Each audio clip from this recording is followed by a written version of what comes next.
दोस्तों, इस कहानी को लास्ट तक सुनिएगा, आपको सफलता जरूर मिलेगी।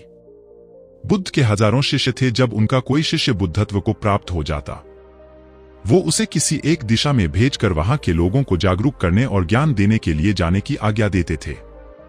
बुद्ध का एक शिष्य बुद्ध के संदिग्ध में 6 वर्षों से था। वो एक दिन महात्मा बुद्ध के पास आया और बुद्ध से कहा, हे बुद्ध, मुझे आपके पास है 6 साल हो गए, मेरे बाद कितने शिष्य आए, उन्हें आपने इस बीच किसी एक दिशा में ज्ञान देने के लिए भेजा, लेकिन मुझे अभी तक नहीं भेजा। क्या मुझे अभी तक बुद्धत्व प्राप्त नहीं हुआ? बुद्ध मुस्कुराए और बोले, यह तो तुम्हें खुद समझना होगा कि तुम्हें बुद्धत्व प्राप्त हुआ है या नहीं। शिष्य बोला, हे बुद्ध, आपने मुझे इन 6 सालों में जो भी उपदेश दिया, मुझे वो सब याद है नहीं है। मैं उस गांव में भिक्षा लेने गया, पर किसी ने मुझे भिक्षा नहीं दी, सब मुझे गालियां दे रहे थे।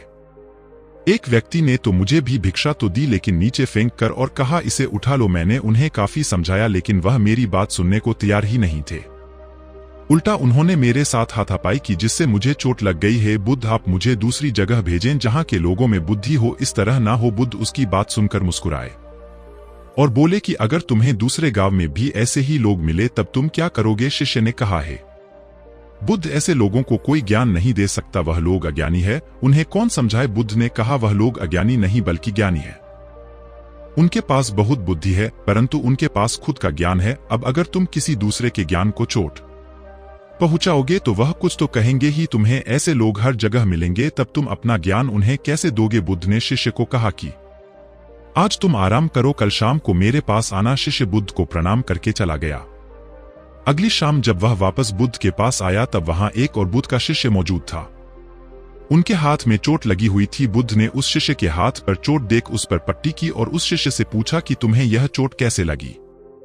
शिष्य ने कहा, हे बुद्ध, आपने पूर्व के एक गांव में मुझे जाने के लिए कहा था, वही मुझे यह चोट लगी। बुद्ध ने कहा, वहां तुम्हारे साथ क्या क्या हुआ, तुम मुझे बताओ। शिष्य ने कहा, है बुद्ध, वहां पर मैंने सबसे भिक्षा मांगी, लेकिन किसी ने मुझे भिक्षा नहीं दी।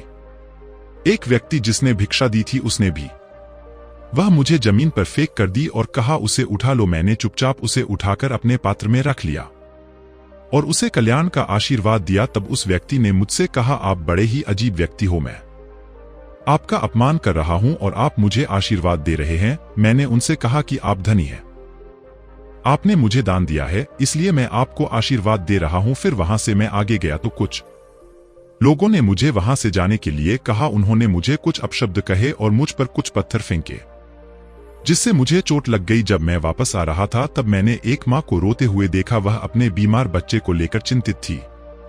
मैं तुरंत जंगल से जाकर उसके लिए जड़ी बूटी ले आया, लेकिन वहां के लोग मुझे जड़ी बूटी देने नहीं दे रहे थे। फिर मैंने उनसे विनती की कि वह मुझे उस बच्चे का इलाज करने दें, उसके बाद वो जैसा कहेंगे मैं ठीक वैसा ही करूंगा। फिर जिस व्यक्ति ने मुझे भिक्षा दी थी, उसने गांव वालों को समझाया। तब उन्होंने मुझे उस बच्चे को जड़ी बूटी लगाने दी। उसके बाद वह बच्चा ठीक हो गया। फिर गांव वालों ने मुझसे अपने किए गए अभद्र व्यवहार के लिए क्षमा मांगी और मुझे धन्यवाद कहा। फिर मैं वहां से वापस आ गया। हे बुद्ध, आपसे एक विनती है, उस गांव के लोग बहुत भोले भाले और सीधे हैं, क्या मैं रोज उसी गांव में जाकर भिक्षा मांग सकता हूं?